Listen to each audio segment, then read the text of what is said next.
Right, hello, welcome to number 3 in the Orgone Continuum TV series. Yeah, I've got I'm gradually converting my essays and papers into video talks, and I'm trying to do it in the order that they were written. So the first one was about orgone and acupuncture, my MSc. The second one was about my first paper on orgone and consciousness, the Orgone Continuum Part 1, which was published on my website, which is orgonecontinuum.org. There'll all be links underneath. And then my main paper on consciousness was then published a few months later in psychorgone.com.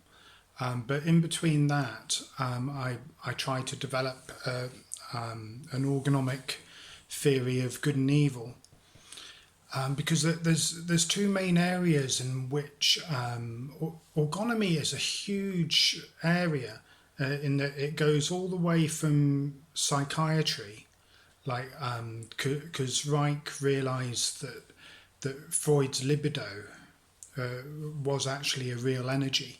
And so the pleasure and pain movements, that was what first.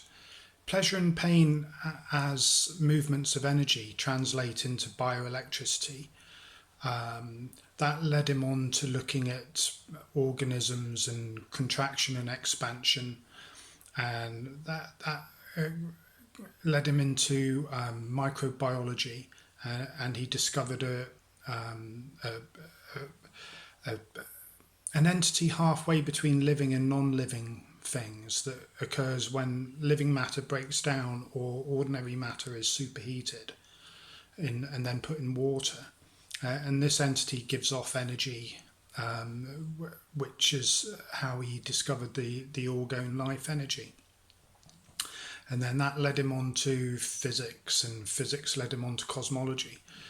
But his life was brought to a standstill by a conspiracy of the FDA, Big Pharma, possibly government involvement, communist and American government involvement.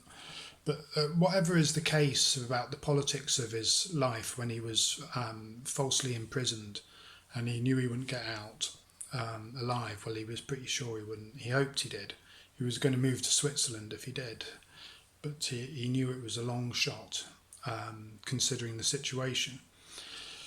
Anyway, there was two areas that if he had have lived another 10 years and been able to leave prison, move to Switzerland, live in peace and develop his theories and his practical work, I believe he was on the path from the Orgone experiments in about 1951, I think, 1950, up until he passed away in 1957. He was definitely on a spiritual path, and he would have confronted the two main areas where there's gaps in orgonomy, because orgonomy covers everything from space travel to biogenesis. There's areas in orgonomy that can lead to all those things. But the two big holes, well, there's one big hole that splits into two, really. That hole is there's no workable theory of consciousness in orgonomy, and I cover that in other essays. But also there isn't a workable theory of good and evil either. Reich basically had what I call a medical theory of good and evil. So I'll go through the essay. If you go to orgonecontinuum.org, click on the essays tabs, and then click on good and evil. That's the first essay, and I'm going to try and condense that one. Plus, there's another essay that is relevant to that, which is the Reich and Freud essay, which is also on my website. Anyway, let's get into the meat of it, and which is really, in a nutshell, that well, before I go through, I may go through, just read out parts of the essays, but I'll just condense it off the top of my head first. I, what what Freud had, well, his theories of consciousness, he knew they were deficient himself, I think, and they were basically early systems theories. They weren't, my theories of consciousness are the first properly orgonomic theories of consciousness. Reich's own theories were system theories, not orgone theories. But it's a system theory because consciousness is said to develop from a number of different factors working together in a system. And you could just replace orgone with pulsation, say, of one of the system theorists that came about in the 80s. But anyway, be that as it may, the main hole in orgonomy was consciousness. Wright knew there was a hole there, tried to fill it with a system theory, it didn't work. My essays develop a workable theory of consciousness within orgonomy. Whether that takes orgonomy somewhere else, where it's no longer quite orgonomy, I don't know. Only time will be the judge of that. I hope it's within orgonomy, but who knows? Anyway, so we got that. We've got the missing theory of consciousness, but secondary to that, the other area of deficiency, but kind of related, is the sense of good and evil. It is a hole in orgonomy because Reich admitted he couldn't understand it either, because what Reich said is, why is man the only? He didn't use the term evil. He used the term sort of armoured, but it means the same thing. Why is man the only creature that is heavily armoured or behaves in an evil fashion? Why don't squirrels or chipmunks behave in an evil fashion? And Wright didn't know. He made a few stabs in the dark, but that was all, and he would admit that. Now, just going back to the roots, Reich was rooted in Freud, obviously. Reich was Freud's star student and would have been the name on everyone's lips, really, had he not gone too far down his own path, really. But anyway, Freud and Reich, I believe, are reconciled now, which is what my Reich and Freud essay is about. But it's also about good and evil, because that's how they reconcile. So Freud's idea of good and evil basically goes back before Christianity. He might couch it in Christian terms, but Freud's definition of good and evil is a Manichaean or a Persian view, where you've got two forces, or you could call it a Gnostic view. So you've got two forces, so it's not entirely outside Christianity.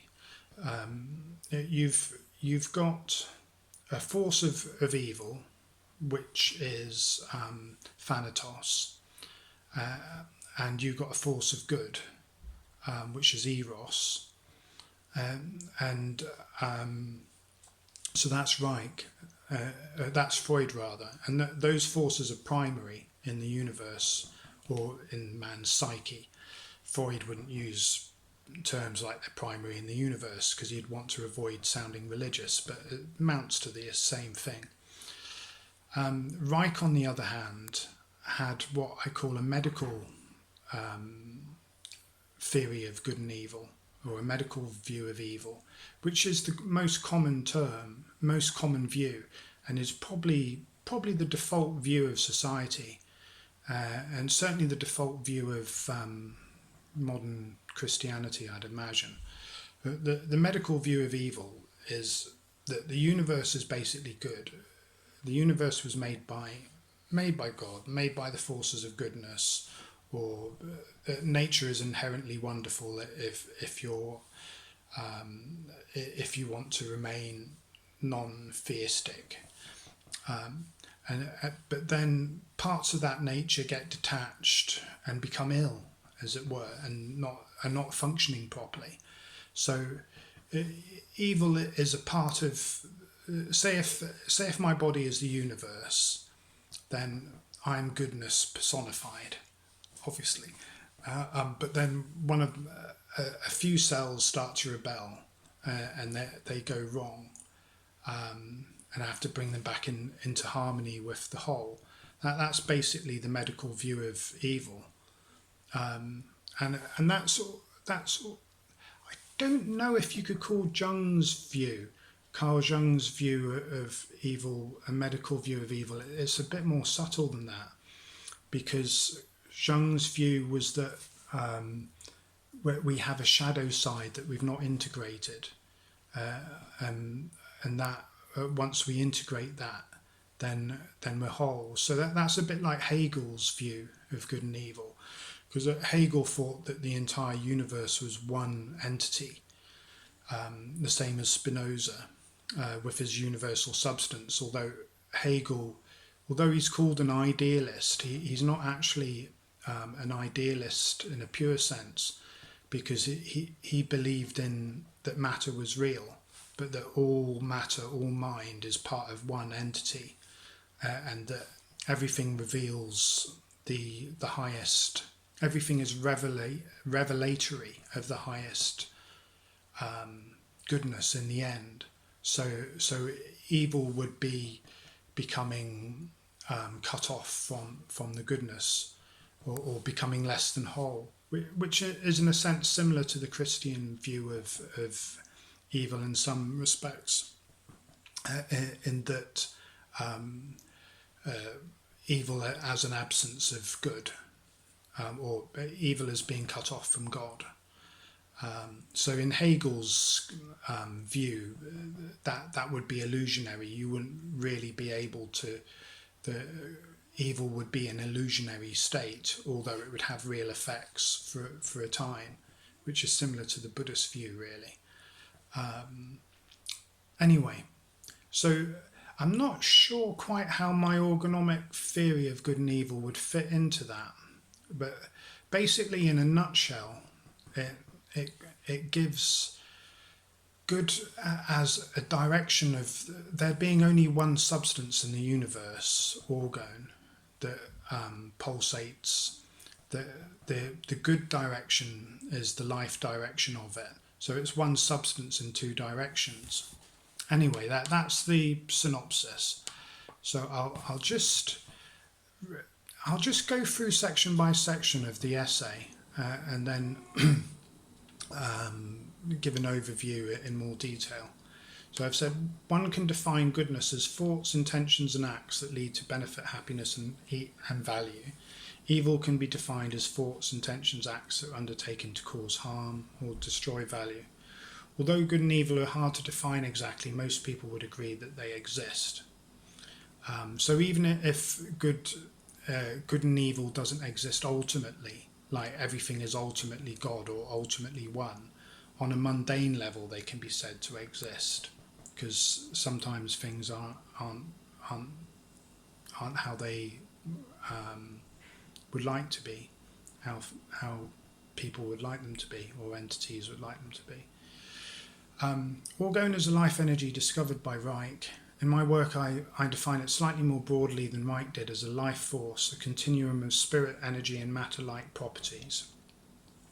I argued previously that such a continuum itself possesses consciousness rather than just giving rise to consciousness mechanically or energetically. That's an important point, because if you've got one thing, matter, giving rise to another thing, consciousness, or one thing, orgone, giving rise, courtesy of a membrane, to consciousness, that's a dualistic theory which has all sorts of problems.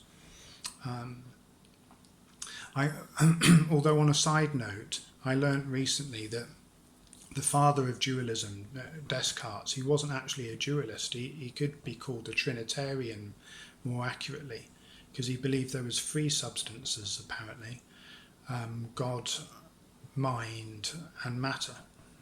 Anyway, that's just I thought I'd throw that in. I call this the Orgone as consciousness in itself view, and it forms the basis of an Orgone continuum life force theory of consciousness. I hadn't at this point written my more developed paper on consciousness, which is in Psych Orgone Journal, but that was the beginning of my theories on consciousness. Believe that Orgone is a conscious, universal and physical life force. If Orgone is such a continuum, the basis of reality, this brings to mind a key philosophical problem. This is a problem common to all philosophical and religious views. Why does evil actually exist? In the terms here, if a universal creative life force exists, why is there also evil? Reich had two theories which could lead to an orgonomic theory of good and evil, one based on desert formation and one based on an experiment called the Orgone experiment. Well, these are the practicalities that led to his theories of good and evil, although he started out, and through most of his career he had what I call the medical theory of good and evil, like evil as a disease. I should call these the desert thesis, or evil as being less than whole, and the Orgone thesis, respectively. So these are the two main theories of good and evil from practical things in orgonomy. So I'll start off with the desert thesis, which being a London, I was raised in London till I was 11, or 10 actually. So I've lost most of my London accent, but I still can't pronounce THs very well. So pardon me. Desert thesis.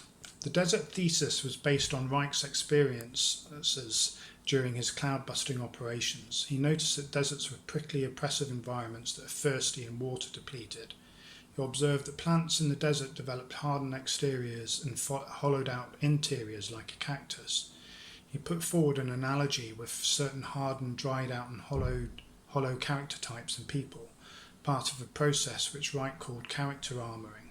He likened some of these character types in people to a certain desert-like structure. Reich didn't develop this idea, but it formed the creative basis of DeMeo's in-depth, James DeMeo, D-E-M-E-O, in-depth Saharasia study, S-A-H-A-R-A-S-I-A. I'll put all the links at the bottom anyway. Based on Reich's work, DeMeo's PhD anthropological study found a cross-cultural, statistically significant link between desert cultures and armoured character structures, going back some 5 millennia. This was especially reflected in the way children and young adults are treated. In the desert thesis, we have a sequence of steps that leads to suffering and therefore evil. Firstly, there is a change in the type of environment, desertification. This causes widespread trauma, as generations of people in previously lush areas compete for scarce resources. Warriors take over what remains, raid surrounding regions. So the next stage is mass trauma. In reaction to this is mass armouring, which is both a physical armouring of muscles, which helps suppress uncomfortable feelings, and a character armouring of the mind. This armouring gets structured into families and then into societies which reproduce the behaviours in each generation. This creates ongoing suffering and evil. In synopsis, we have desert to trauma to armouring to societal armouring to evil. This process then repeats without the need for the agent that first caused the initiation. Armoured cultures being more aggressive then take over or influence less armoured cultures globally. DeMeo has argued in Personal Exchanges that the desert thesis represents the cause, in brackets, of human suffering. He's also stated this in his blog. This is not entirely correct. To say deserts are the cause of armouring, one would have to admit that all human suffering was probably caused by the last ice age, because the ice age may have caused the desertification process. This is a common problem with materialism. If you're going to say something is the result of a material situation, it just goes back to the Big Bang, which didn't happen. So anyway, I call mistaking causation and an aspect of a process common to all materialism, and the new evolution of materialism, which I call energyism. I define energyism as the attempt to explain all phenomena through the movement of energy. I see it as an update of materialism, but essentially sharing much in common with it. Energyism, like materialism, cannot explain the causation of armouring. It also cannot explain many other observations, such as possible paranormal phenomena, non-local or spiritual phenomena, or anything outside of time, e.g. precognition, are also beyond its remit. Because if I get information right now from 10 minutes in the future, it can't have travelled via an energy process, because energy is movement in time and space. Whereas to go from there to there instantly is not movement, so it's not energy. Anyway, it's very difficult to explain consciousness too with a materialist or energyist viewpoint, except to characterise it as accidental epiphenomena. That means an effect of something else, which is ultimately unworkable because it just makes us into slaves, robots. I'm not going to read out all of this. So to suffice, DeMeo in Saharasia classes the desert as an agent. An agent, as we have seen, is actually a step in the process of something happening. So the desert is a step in the process of armouring.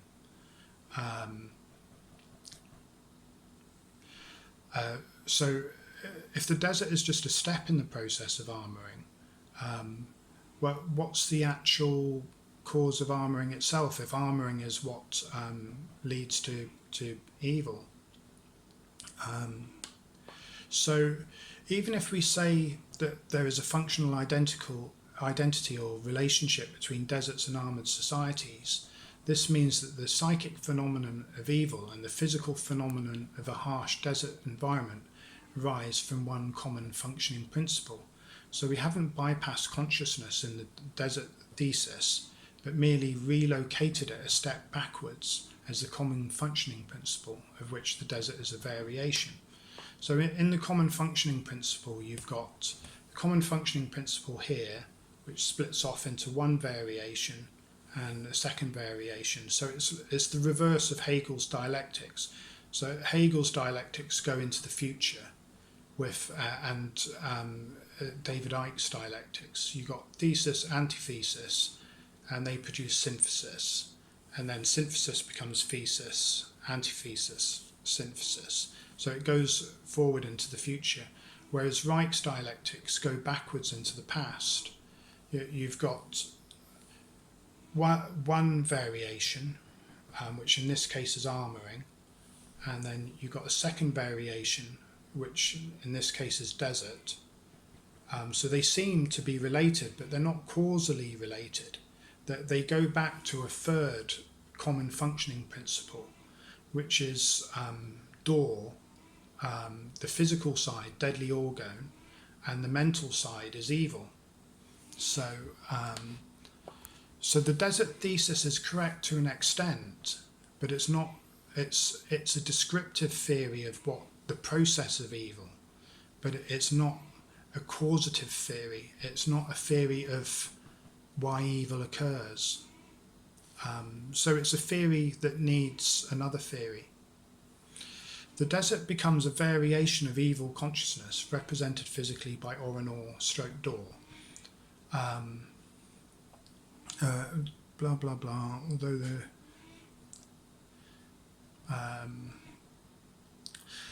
although there is convincing evidence for the desert thesis in DeMeo's Saharasia, and as useful a theory as it is, I don't believe it is a causative theory on its own. Well, I've already just said that off the top of my head, haven't I? This is not a criticism. Saharasia does not have to be a causative theory to be successful. I believe it is a sequential theory, as it describes a sequence of effects. As we have discussed, causation is problematic in any material or energetic theory. Classical Western philosophy has questioned if causation can lie within the material or energetic planes. Perhaps causation can only be found within consciousness. Cool.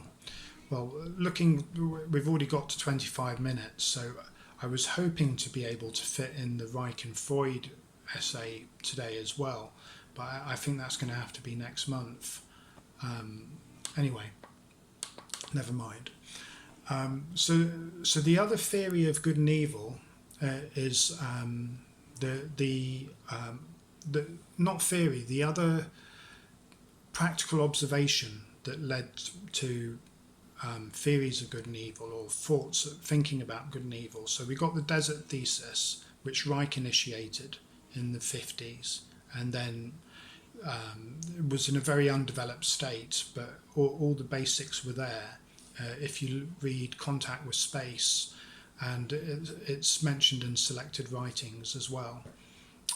But the desert thesis is all there in Reich's work. And then DeMeo evidenced it and fleshed it out in great detail in his PhD work, in his book. So we've looked at the desert thesis. We've seen it's a good sequential theory, but not a causative theory. Now we'll go to the other thesis, which is the Orgone thesis, which Orgone means orgone against nuclear radiation, and it's an abbreviation that came to represent a type of orgone energy, an excited, very strong type of orgone energy. When you put a little bit of nuclear material in a concentrated orgone environment, you get a very strong energy resulting, which has lots of interesting effects, but it needs to be very cautiously approached, because it can have very serious effects if you don't know what you're doing. So Orgone can be a destructive energy and is created when a small amount of nuclear radioactive material is placed for some time within a powerful orgone accumulator, hence the term OR, capitals, small letter A, capitals NUR, Orgone, but it's usually just put in all little caps now. It can attack people physically and psychologically and create a storm of reaction within a strong orgone field. Eventually the orgone field can overcome the nuclear field, creating a very powerful positive substance called OROR, orgone-treated uranium. This term is a slight misnomer, as Reich actually used radium. No one has tried to investigate OROR for nearly 70 years since Reich, and actually there's been, apart from myself and Roberto Maglione in Italy, the first work, experimental work and theoretical work in Orgone since Reich, really. Anyway, OROR has not been repeated even by anyone since Reich. So OROR was a super substance, if you like, that's created after an Orgone storm, and it's uranium, or rather radium, that's been turned into this super positive substance. Anyway, it's mentioned in the Bible too as Shamir, which if you read the legendary Shamir by Roberto Maglione, it'll be in there. I'll just make a note to put that in the footnotes. Anyway, I better get on. So where are we up to? So Reich felt that OROR could help provide one of the most powerful healing modalities ever known. Reich believed that OROR and Orgone actually could turn into one of the greatest healing powers humanity had ever possessed, brackets, contact space. Do we need to repeat any of this?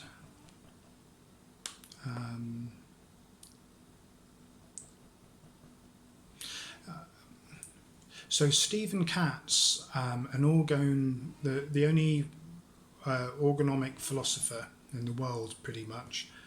He's a trained and qualified philosopher and theologian. and his central interest is in orgonomy. So the Orgone philosopher Stephen Katz, K-A-T-Z, that'll also be in the links, and myself both believe Orgone and Orinor to possess consciousness inherently. Reich hinted at this view himself but did not develop it. I've argued in detail that Orgone, the creative energy of the universe, is itself conscious in the Orgone Continuum theory. If Orgone is conscious, Orinor probably is too, seeing as Orgone and Orinor are possibly aspects of a singular force. Katz initiated the Orinor thesis in a theological context alongside his mentor Bob Passotti. Katz notes that the artificial division between physics and metaphysics had, just as Wright noted in the first Orinor report, irretrievably broken down. According to Katz, the Orgone energy is the creative energy that emerges from God, and Orinor is itself a portal to negative realms. So there is a functional identity between Orgone and God's functioning, and between Orinor and negative functioning or evil functioning, according to Katz. So that's not quite what I'd say now, because Orinor is Orgone that's in a very highly activated state, and it can actually break down the barriers between this realm and other realms, like the material and the spiritual so-called realms. So it's not bad in itself, it's just different. But I'd say deadly Orgone energy or dead life force is more what corresponds to evil.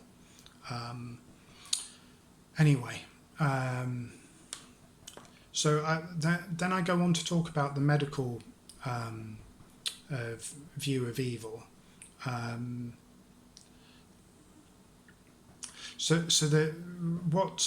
What Freud had was the eternal warfare view of evil.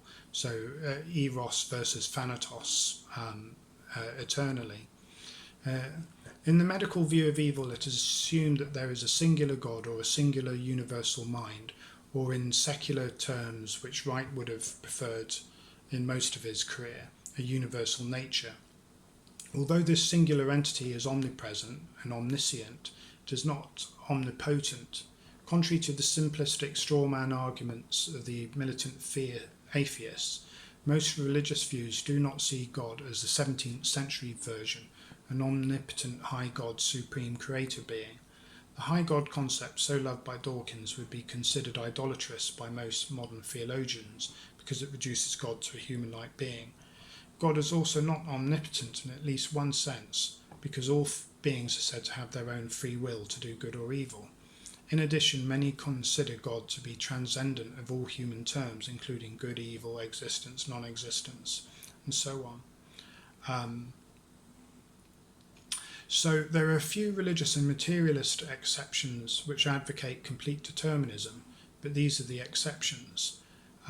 So some implications of materialistic determinism is that we all live merely robots living in a machine universe, and everything can be predicted theoretically. Well, we know that's not true, both from quantum physics and from a bioenergy point. Consciousness is merely a convenient illusion in this view.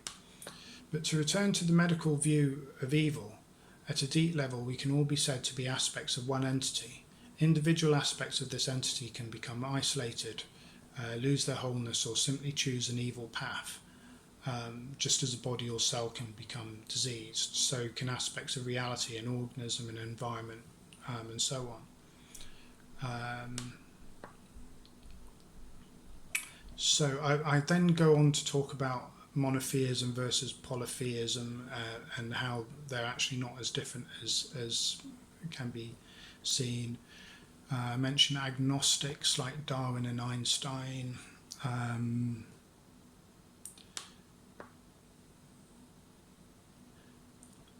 Most orgonomists would agree that Orgone is a living energy, a life force. One can measure the real effects Orgone has on plants and environments, but how can one have life without consciousness? So I'm just talking about how consciousness can't really be separated from a life force logically.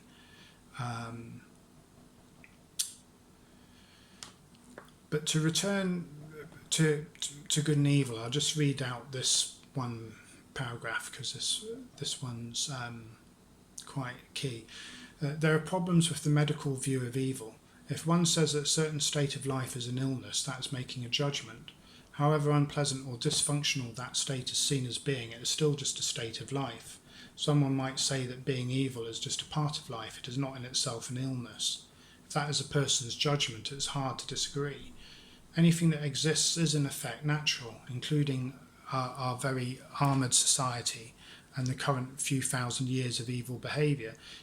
Even if mankind himself is not a natural creature, if we've been put together in some crazy laboratory in a spaceship above the planet thousands of years ago, anything that exists is still a natural manifestation of the universe.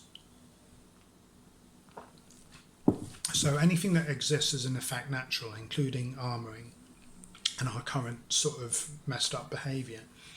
Our misguided society does not exist outside of nature in a vacuum. Nature has created the circumstances of the universe which has allowed our state of life to exist.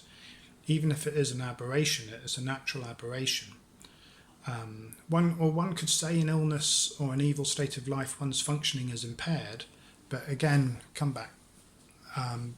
who is to say which set of functions are the proper full set and which are the impaired partial set?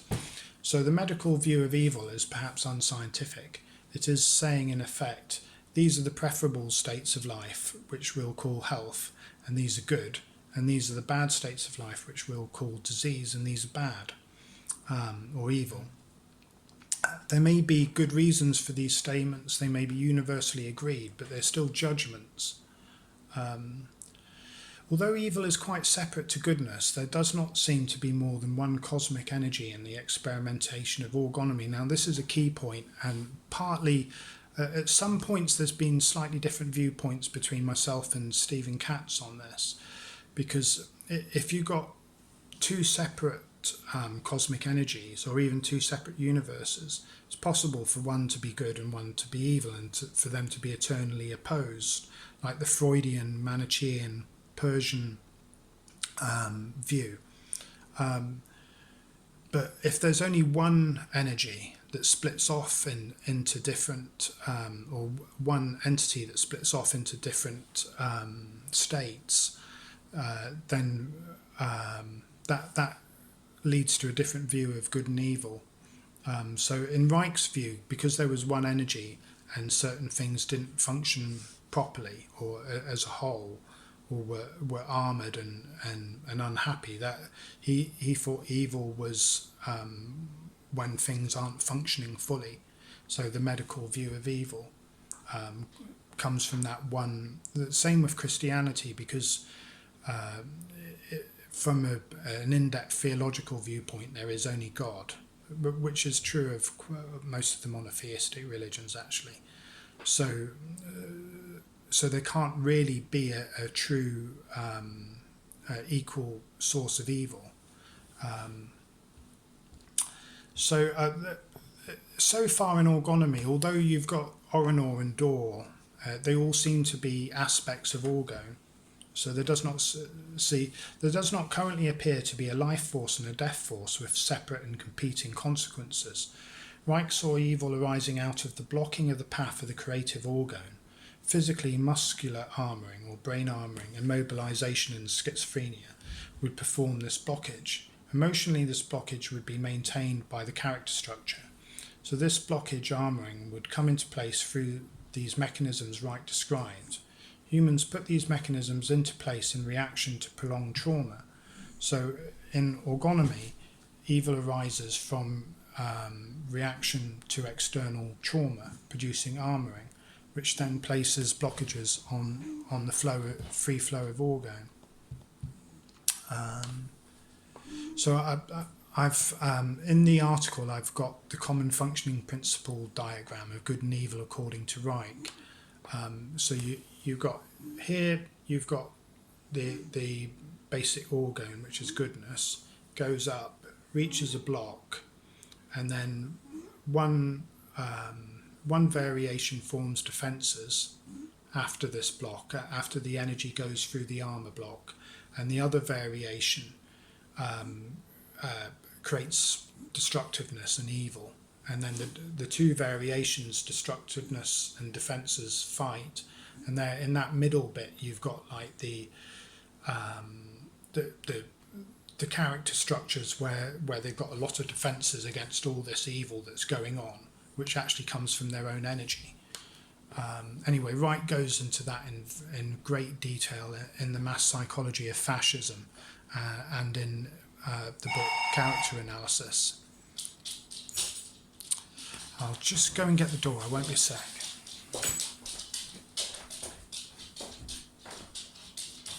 Hello?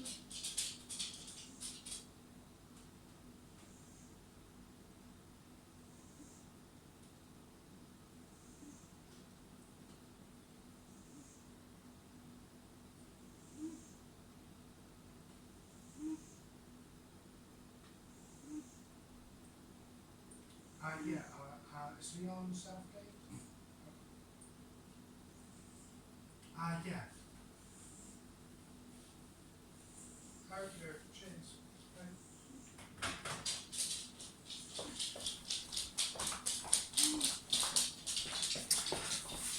Hi, yes, sorry about that, it's just a census report.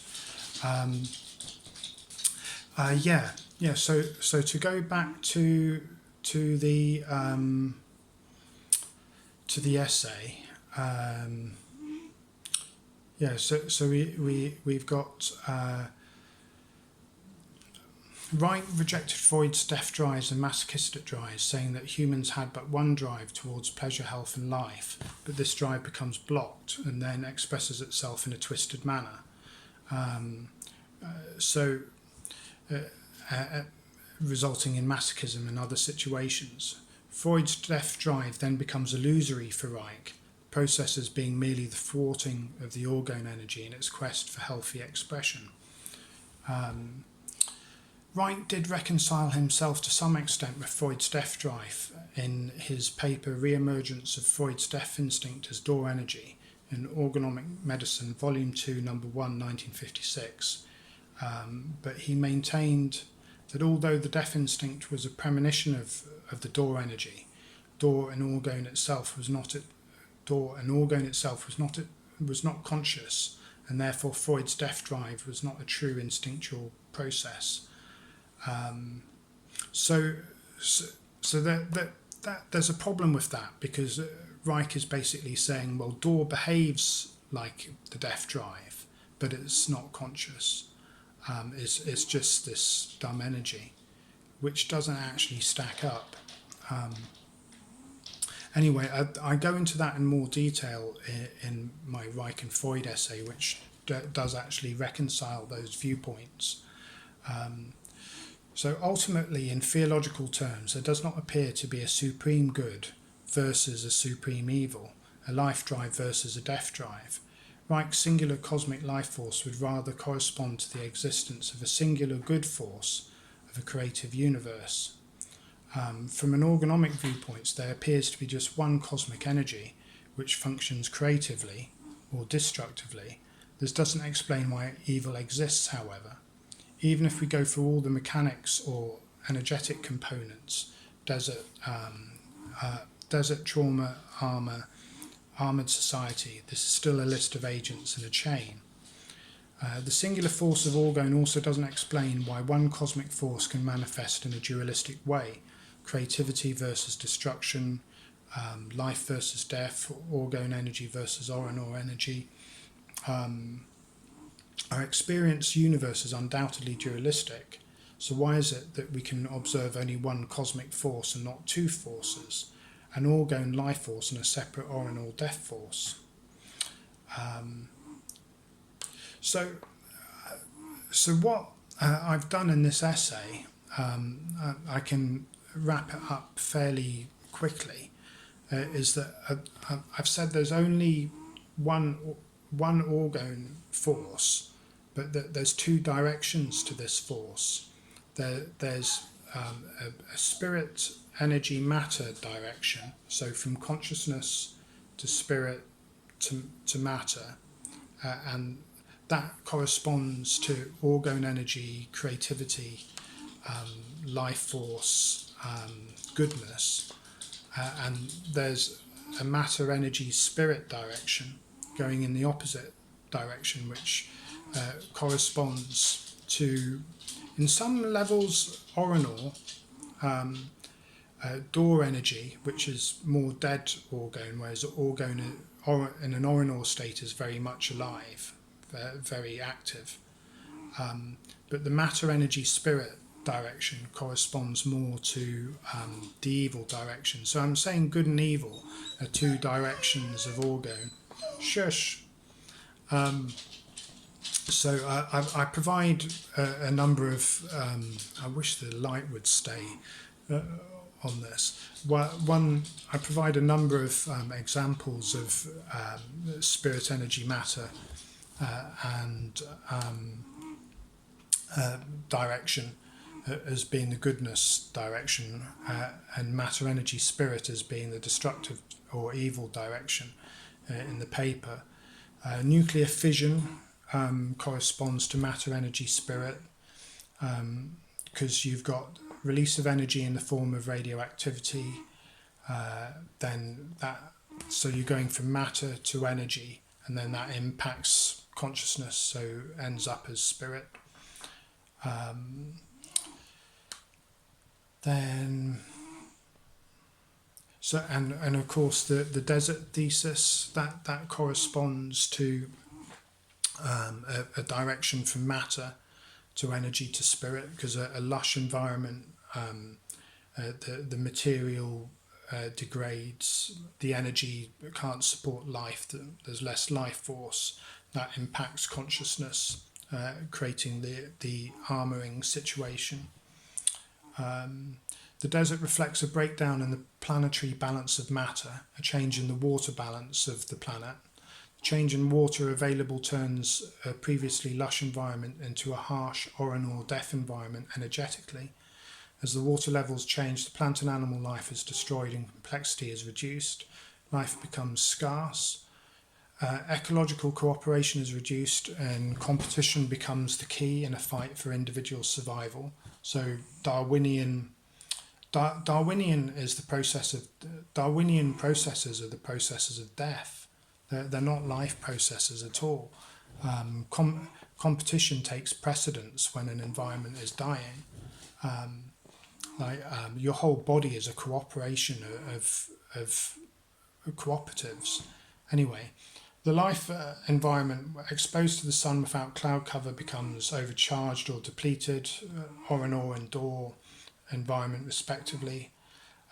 Humans, to protect themselves from this environment, become armoured, and so it's a matter, energy, spirit direction. And then the directional thesis is also seen in bions. Bions, tiny vesicles the size of a clump of viruses discovered by Reich. Other scientific heretics, such as Gaston Naessens, have also discovered similar vesicles. Bions are not yet recognised by mainstream biology. Well, they're kind of half recognised but misnamed as sort of nanobacteria and stuff like that. And it's not recognised that they can be created from completely in non-living matter, but they can. So healthy bions, you get an unseen life consciousness to Orgone energy to the material bion. So you've got something going from consciousness to energy to matter. And the reverse happens in the cancer-causing T bacilli. You get matter, which breaks down into these viral bions, which immobilizes the energy, which kills the spirit in the end, or moves it on from this plane anyway. So then I talk about fire and the destruction of environments as being a part of that direction of matter, energy, spirit. and about how abuse is also a matter, energy, spirit direction, because the material plane dominates. Let me see where I've written this.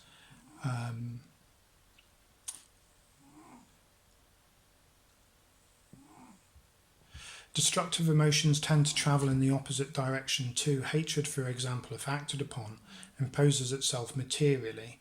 The energy then contracts in the victim, and the spirit of the victim is immobilized, matter, energy, spirit.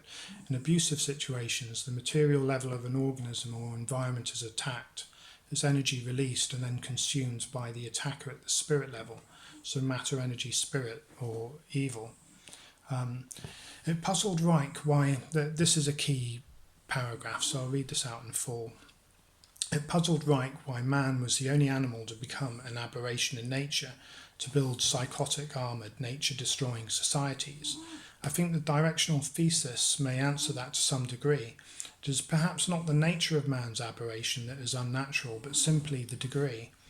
Other animals also armour. There is some evidence that the processes of armouring Reich noted in man are also seen in primates, in sheep, for example.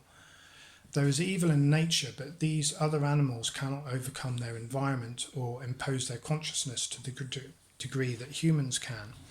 Humans also survive most environmental traumas. Other animals without our generality and adaptation abilities would simply die out. So other animals similarly traumatized would not survive in a newly armoured state. Our aberration is possibly a question of quantity, not quality then. So this answers Reich's query as to why man was armoured and other animals aren't. So basically I'm saying nature becomes armoured too. Nature has evil in it as well. And I give some examples of this. So cats will maim creatures for fun in their play. Lions will gradually eat younger elephants whilst they are still living, if they are desperate. Killer whales will follow their prey for days, gradually weakening a frightened whale mother and calf. Monkeys engage in politics. Ants practice warfare occasionally.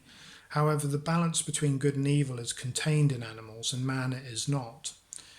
So we're exhibiting a natural phenomena, but in an out of control and abhorrent way. So the directional thesis may change slightly the view of what Orgone is. It is. It's not simply a life force, but a life and death force, because it's got a life direction and a death direction, depending on the direction of the consciousness that is identical with it. So basically, this is closer to the view of the Force in Star Wars, and which me and Stephen Katz, the Orgone philosopher, both agree on. We both see, we've kind of hybridized our views, evolved our views now, so they're quite similar, in that Door is the physical reflection of the evil direction, and Orgone is the physical reflection of the good direction. So whether those are one unified energy is, I think Stephen Katz is still working on that. So I give some examples from Star Wars there. So essentially, good and evil are states of consciousness which manifest in distinct ways in the energy and material realms through Orgone. So the state of consciousness manifests through a good state of consciousness has a certain direction within the Orgone energy. Then I talk about pulsation processes. So I haven't quite got time to go into that here, so you have to look into that yourself. So we have a force that has both a life and a death direction, the former proceeding from spirit to energy to matter, Orgone, sapobions, creativity, sexuality, free movement of the body and the mind, life, goodness. The latter direction proceeds from matter to energy to spirit. Orinor, T. bacilli, destruction, T. bacilli are the cancer bion, desertification, armouring, death, evil. The cause of the directional processes ultimately lie in consciousness. So you can only really have causation in consciousness. You can't have causation in matter. But that's a whole separate issue. That's a philosophical issue, really. Goodness in consciousness is causative as initiating creative outburst into energy and then matter.